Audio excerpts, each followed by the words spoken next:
আজি প্ৰতিবাদী কাৰ্যসূচী গ্ৰহণ কৰিবলগীয়া হৈছে। আপোনালোকক মই তথ্যসহ দেখুৱাইছো এইখন অসম চৰকাৰে প্ৰকাশ কৰা ৰাজপত্ৰ আৰু ইয়াত স্পষ্টকৈ উল্লেখ আছে যে সৰ্বশিক্ষাৰ অধীনৰ শিক্ষকসকলৰ কাৰণে ৩৫,০০০ পদ ৰাজ্যপালৰ অনুমোদন হৈছে। এইখন আমাৰ শিক্ষা আয়ুক্তই দিয়া চিঠি, যিখন চিঠিত ডাইৰেক্টৰক নিৰ্দেশ দিয়া হৈছিল যে ইমানখিনি পোষ্ট এলপিৰ কাৰণে ৩০,৫৪৫টা আৰু ইউপিৰ কাৰণে ৪,৫৮৮টা পদ অনুমোদন হৈছে। পাৰ্চনেল পোষ্ট, এই পোষ্টখিনিত নিযুক্তি দিব লাগে। এইখন বিজ্ঞাপন, এই বিজ্ঞাপনৰ জৰিয়তে শিক্ষকসকলক এইখন নিযুক্তি পত্ৰৰ জৰিয়তে নিযুক্তি দিয়া হৈছিল আৰু এই নিযুক্তি পত্ৰৰ ৮ নম্বৰ ক্লজত স্পষ্টভাৱে লিখা আছে তেওঁলোকৰ দৰমহা কেনেধৰণে হ'ব আৰু সেই ধৰণে বিগত সময়ছোৱাত তেওঁলোকে এই নিযুক্তি পত্ৰ পোৱাৰ পিছতে এনেধৰণে তেওঁলোকে ৰেজিগনেশ্যন ছাবমিট কৰিছিল।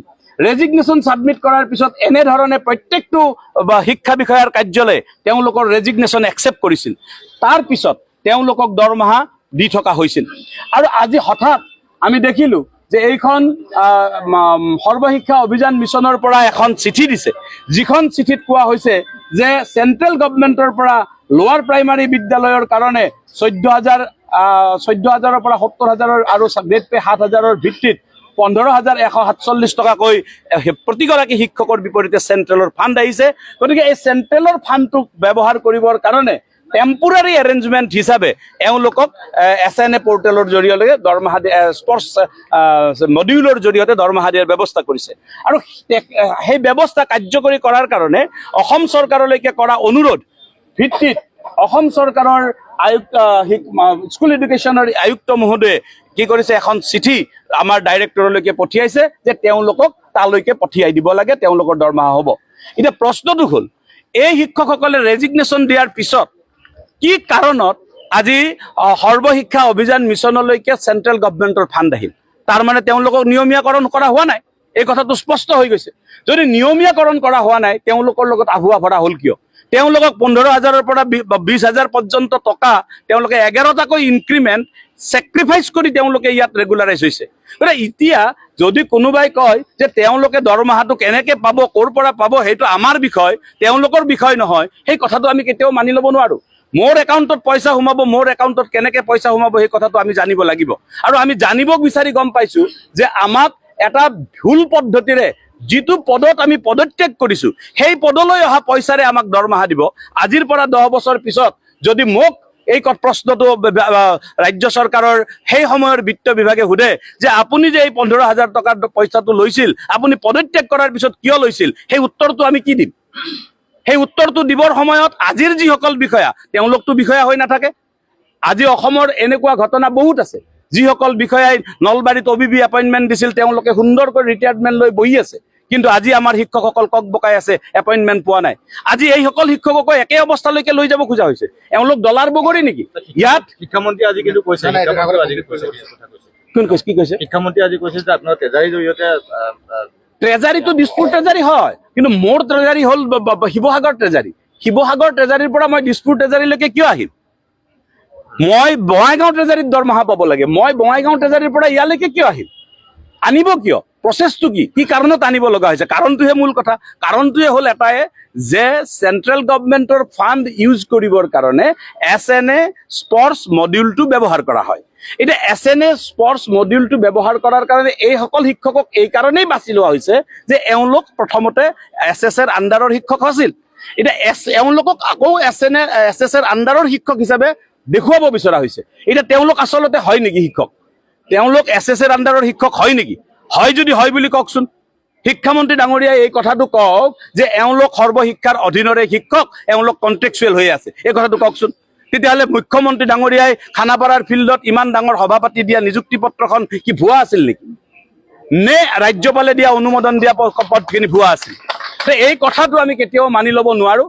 শিক্ষামন্ত্ৰী ডাঙৰীয়াই পাকে প্ৰকাৰে যেনেকৈ বুজাব খুজিছে তেওঁ নিজে বুজি থাকক, আমাৰ আপত্তি কৰিবলগীয়া নাই। কিন্তু আমি এটা কথা বুজিছোঁ যে মোৰ একাউণ্টত মই পদত্যাগ কৰা পদটোলৈ অহা পইচাৰ পৰা সোমাব আৰু সেই মানে অনিয়মৰ পইচা আমাক নালাগে। আপোনালোকে নিয়মত ৰাজ্য চৰকাৰৰ কোষৰ পৰা, ৰাজ্য কোষৰ পৰা আপোনালোকে দৰমহা দিয়ক।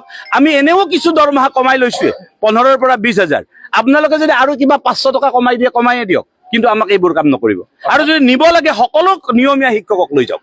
এইসকল যিসকল শিক্ষকে পদত্যাগ কৰিছিল তেওঁলোকে টেটৰ কাৰণে যিটো মানে যিখিনি ৰেগুলাৰ কৰিম বুলি কৈছিলে পদত্যাগ কৰিবলৈ সেইসকল শিক্ষক নেকি? হয়, SRDৰ এপইণ্টমেণ্ট দিয়াৰ আগতে যিসকলক এটা অপশ্যন দিছিল অসম চৰকাৰে যে যিসকলে ৰেগুলাৰ হ'ব বিচাৰে তেওঁলোকে ৰেগুলাৰ হওক, আৰু যিসকলে নিবিচাৰে তেওঁলোক সৰ্বশিক্ষাত ৰৈ যাওক।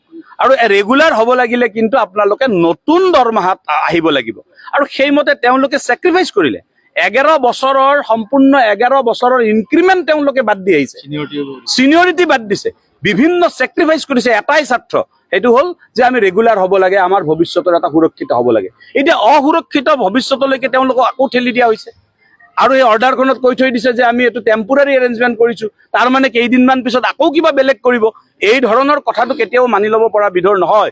মই মাননীয় শিক্ষামন্ত্ৰী ডাঙৰীয়াক এই কথাটোকে অনুৰোধ কৰিম যে আপুনি এজন অসমৰ প্ৰথমগৰাকী শিক্ষক কোন বুলি ক'লে সেই উত্তৰটো হ'ল অসমৰ শিক্ষামন্ত্ৰীগৰাকী। গতিকে মই শিক্ষামন্ত্ৰী ডাঙৰীয়াক অনুৰোধ কৰিম যে আপুনি শিক্ষকৰ দৃষ্টিভংগীৰে কথাখিনি কওক, মুখ্যমন্ত্ৰী ডাঙৰীয়াক এই বিষয়টো কওক, চেণ্ট্ৰেল গভৰ্ণমেণ্টক ক'ব লাগে, কাৰোবাক ক'ব লাগে, যাকে ক'ব লাগে কওক, শিক্ষকৰ দৃষ্টিভংগীৰে কৈ এই কথাটো নিশ্চিত কৰক যে শিক্ষকসকলে যেনেধৰণে এপইণ্টমেণ্ট পাইছে, এপইণ্টমেণ্ট লেটাৰত যি ছিষ্টেম আছে সেই ছিষ্টেমৰ জৰিয়তে তেওঁলোকে দৰমহা পাব। প্ৰথম কথা, এইসকল শিক্ষকৰ নিয়মীয়াকৰণৰ ক্ষেত্ৰতো এটা চৰ্ত বান্ধি দিলে চৰকাৰে। সেই চৰ্ত মানি ল'লে একাংশই, তাৰ পিছতো কিন্তু তেওঁলোকৰ যিটো ন্যায় বা তেওঁলোকে পাবলগীয়া যিটো সেইটো কিন্তু সম্পূৰ্ণৰূপে নীতিগতভাৱে দিয়া নাই। চাওক, আমিতো ভবাই নাছিলোঁ, জনাই নাছিলোঁ। সৰ্বশিক্ষা অভিযান মিছনৰ পৰা যদি এই পদক্ষেপটো নল'লে হয়, আমিতো গমেই নাপাওঁ যে তেওঁলোকে আমি এনেকুৱা অৱস্থাত আছে। অসমৰ কোনো মানুহে গম নাপায়, নিশ্চিতভাৱে আপোনালোক সংবাদ মাধ্যমেও কোনেও গম নাপায় যে আমি সকলোৱে জানো তেওঁলোক নিয়মীয়া হৈছে, নিয়মীয়া শিক্ষক, আৰু সেই ধৰণেই তেওঁলোকে দৰমহা পাই আছে। আমাৰ একেলগে আমি যি সুবিধা পাইছোঁ তেওঁলোকেও পাই আছে। কিন্তু হঠাৎ এই কথাটো আহি গ'ল যে তেওঁলোকক SNA পদ্ধতিত লৈ যাব, অৰ্থাৎ মানে স্কিমৰ আণ্ডাৰেৰে পইচা দিয়া যিটো পদ্ধতি সেই পদ্ধতিলৈকে যাব। এইটো কাৰণটো কি হ'ব পাৰে?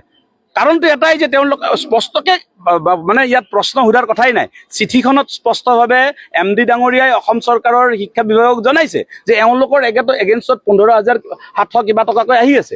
এতিয়া প্ৰশ্নটো হ'ল আহিল কিয় পইচা? পদত্যাগ কৰা মানুহজনৰ এগেইনষ্টত পইচা আহিলে আপুনি পইচা কিয় লয়? এইটো ৰিটাৰ্ণ কৰক। আৰু যদি ৰিটাৰ্ণ নকৰে কিবা বেলেগ ছিষ্টেমত আপোনালোকে ব্যৱহাৰ কৰে, আমাৰ ক'বলগীয়া একো নাই, কিন্তু আমাৰ শিক্ষকসকলক সেই ছিষ্টেমলৈকে আকৌ কিয় ঘূৰাই লৈ যাব? এই বিষয়টোক আমি কেতিয়াও সহজতে মানি ল'ব নোৱাৰোঁ। আৰু আমি আশা কৰিছোঁ যে এইখন মানে শূন্য সহনশীল চৰকাৰ, সকলো ধৰণৰ অনীতিৰ ক্ষেত্ৰত শূন্য সহনশীল চৰকাৰ। আমি দেখিছোঁ যে বিভিন্ন সময়ত এই চৰকাৰখনে বিভিন্ন অনীতিৰ বিৰুদ্ধে সজোৰে মাত মাতিছে মুখ্যমন্ত্ৰী মহোদয়ে। মই আশা কৰিম মুখ্যমন্ত্ৰী বিভাগৰ অধীনৰ শিক্ষা বিভাগত হ'ব গৈ থকা এটা অনিয়ম তেখেতে ৰোধ কৰক। আজি শিক্ষামন্ত্ৰীয়ে কৈছে যে 10 তাৰিখৰ ভিতৰত দৰমহা হ'ব, আৰু যিহেতু সকলো কৰ্মচাৰী চৰকাৰৰে, সেইকাৰণে চিন্তা কৰিব নালাগে বুলি তেওঁ কৈছে। নাই, ঠিক আছে, তেখেতে এইটো নিশ্চয় উপশম কৰাৰ চেষ্টা এটা কৰিবই।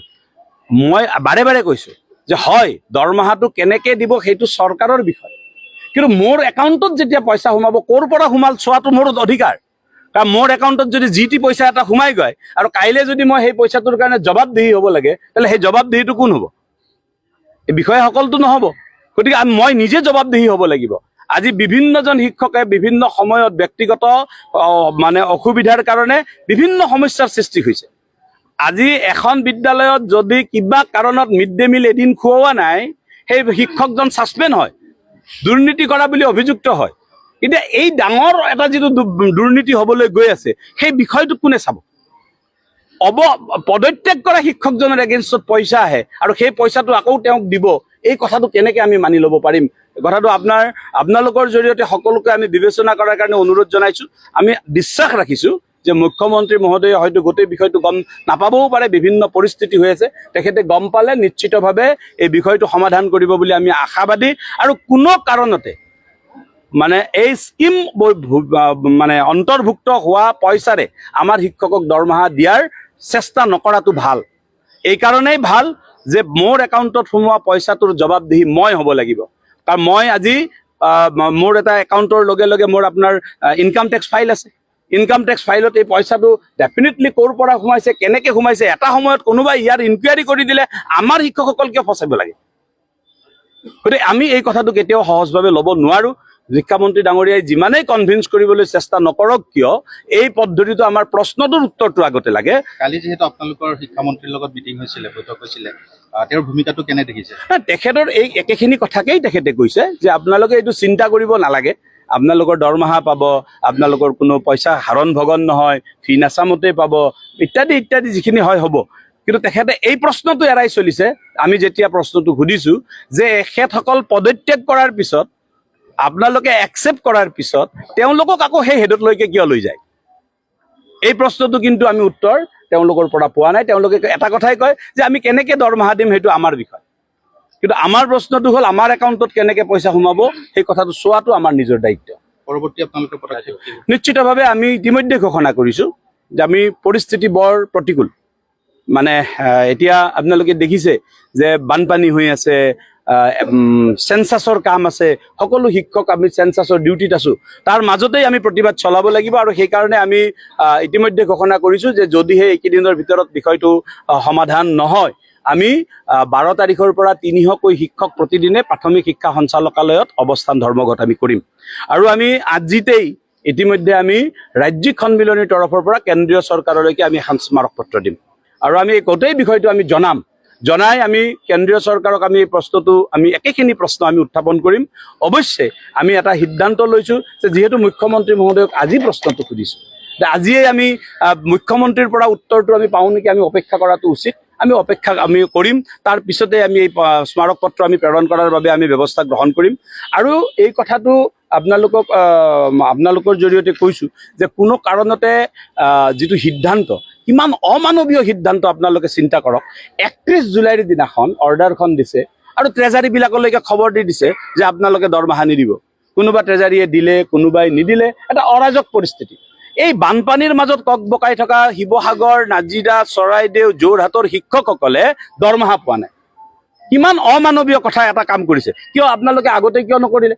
কৰি এই গোটেই বিষয়টো ভালকৈ আলোচনা কৰি কি কৰিব লাগে, কি কৰিব নালাগে, এইবোৰ কিয় আলোচনা নকৰিলে? দৰমহা পাবৰ আগদিনাখন কিয় কৰিলে? এই অমানৱীয় দৃষ্টিভংগী। আমিতো অকণমান পইচা পাই, দৰমহা পাই আমি চলি থকা মানুহ, আমিতো লাখ লাখ টকা দৰমহা নাপাওঁ। ডাঙৰ ডাঙৰ বিষয়াসকলে লাখ লাখ টকা দৰমহা পায়, 2 মাহ দৰমহা নহ'লেও কথা নাই। কিন্তু আমাৰ শিক্ষকৰ কাৰণে এইটো এটা ডাঙৰ বিষয়। গতিকে এনেকুৱা অমানৱীয় কাম যিটো কৰিছে, এইটো কোনো কাৰণতে গ্ৰহণযোগ্য নহয়। আৰু অনীতিমূলক কামেৰে কৰা দৰমহাও আমাক নালাগে।